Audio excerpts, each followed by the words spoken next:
Alors, j'ai beaucoup réfléchi à la question que tu m'as posée, et finalement, moi, je l'ai placée sous deux angles. Le premier angle, c'est c'est certain, de l'évolution considérable de l'action publique depuis ces quelques années.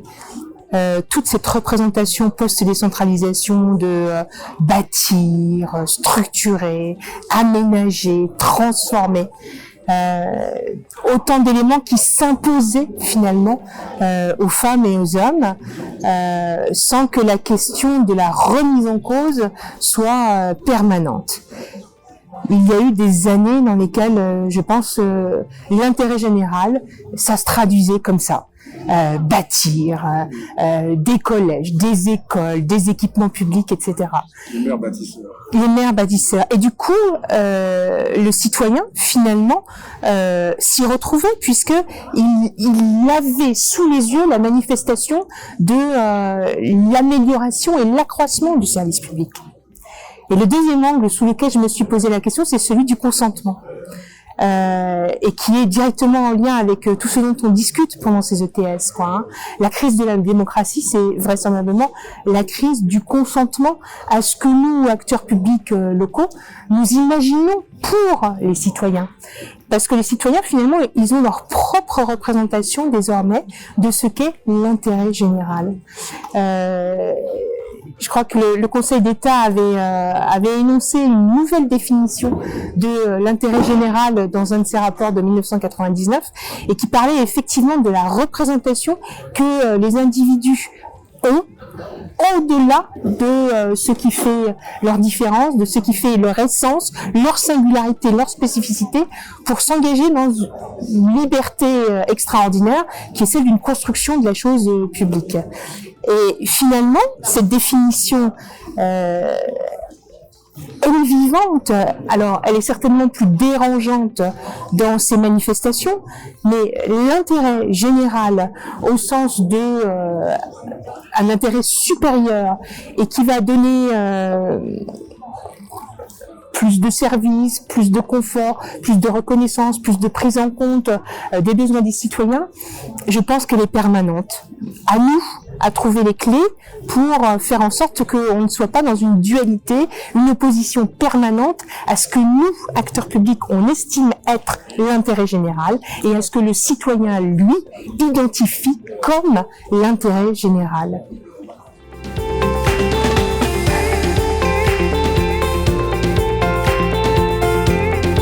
La crise du recrutement, pour moi, c'est une réalité vécue. Ça n'est pas un slogan ou quelque chose qu'on brandit dans les journaux. Quels que soient les postes aujourd'hui qui sont ouverts au recrutement, les difficultés existent pour pourvoir ces postes. Donc, c'est qu'il y a une problématique qui va bien au-delà des éléments sur lesquels on s'était appuyé jusqu'alors sans difficulté. Alors pour le Var, le Sud, le soleil, le plaisir d'évoluer dans un environnement incomparable et de qualité. Mais finalement, on se rend bien compte que tout ça ne procure pas une motivation suffisante pour faire en sorte que les personnes s'investissent dans leur travail. Et c'est amplement compréhensible. Le travail aujourd'hui se concentre véritablement dans des éléments, de temps court.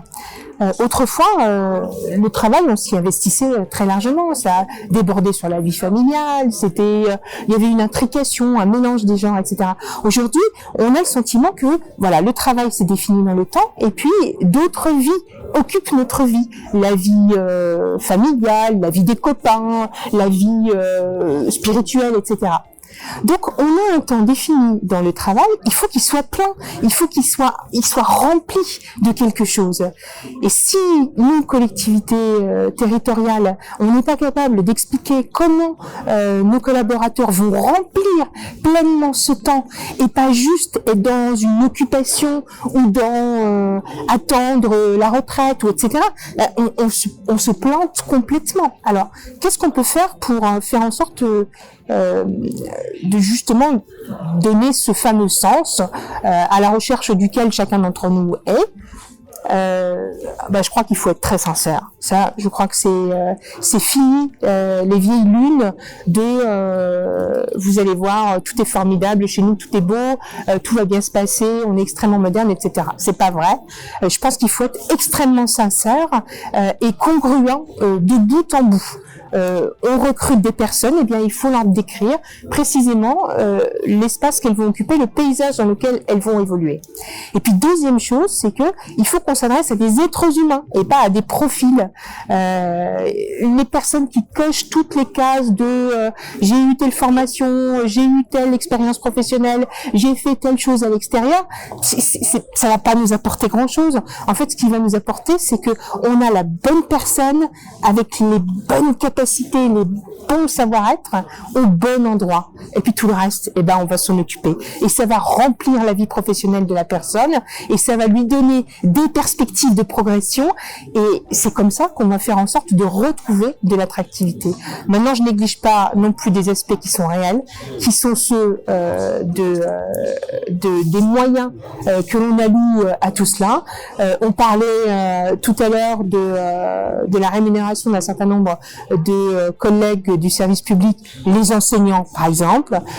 C'est vrai que c'est quand même incroyable d'imaginer qu'on a une société qui mise beaucoup sur l'enseignement et qui paye aussi mal ses enseignants. Et tout ça doit nous inciter, nous recruteurs publics, à nous regarder en face et à nous dire est-ce qu'on alloue les justes moyens aux bons endroits? Est-ce que sur les métiers difficiles qui sont liés à la prise en charge de l'être humain, et singulièrement dans un département, on en regorge bien évidemment, est-ce que c'est bien là qu'on met l'effort, plutôt que de mettre l'effort sur des choses assez jolies comme faire des routes ou faire des ronds-points, qui sont des classiques finalement de l'action publique. C'est tout à fait exact. Aujourd'hui, les candidats nous interrogent de façon très précise sur la qualité de la gouvernance. Quelle est la qualité de la gouvernance que vous proposez? Est-elle saine? Est-elle ambitieuse? Est-elle unie? Permet-elle de construire de la politique publique? Quels sont vos comportements et la façon dont vous portez toute cette transition écologique et toute cette thématique du développement durable? Est-ce que vous êtes dans de la poudre aux yeux ou est-ce que vous êtes véritablement sur un travail de fond? Sur les questions de diversité et d'égalité, est-ce que vous êtes exemplaire ou tout au moins est-ce que vous allez dans une progression qui est affirmée, affichée? Toutes ces questions-là, les candidats nous les posent et c'est là où je redis qu'il nous faut être sincère et honnête vis-à-vis des candidats, décrire les situations comme elles sont, pour que le mariage et le match entre candidats et recruteurs se fasse de la façon la plus solide et la plus durable possible. Quand un candidat investit pour venir s'installer dans un autre lieu que celui dans lequel il vivait, il change tout. Sa famille doit changer, ses enfants changent d'école, etc. C'est un investissement important pour lui. Il faut qu'il le réussisse. Il faut qu'il le réussisse durablement, pas forcément pour la vie, mais il faut véritablement que ce soit un choix qui s'inscrive dans quelque chose de positif et du durable. C'est la même chose pour le recruteur.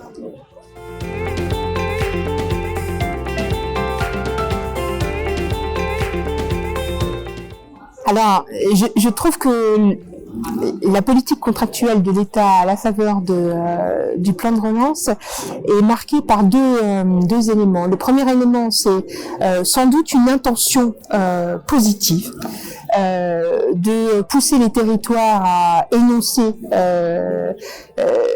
précisément leurs projets dans une dynamique de discussion avec les communes, avec les citoyens, les acteurs locaux, les associations, etc. Donc ça, c'est la partie très positive.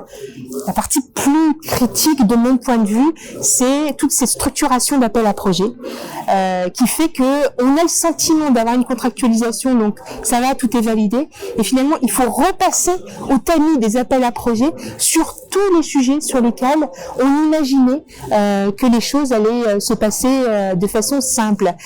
Et c'est une mécanique qui interpelle les CRTE, mais qui interpelle aussi les nouveaux CPER que dans la région PACA on a baptisé du nom de contrat d'avenir, et qui ont beaucoup de mal à atterrir, pris qu'ils sont entre ces deux contradictions.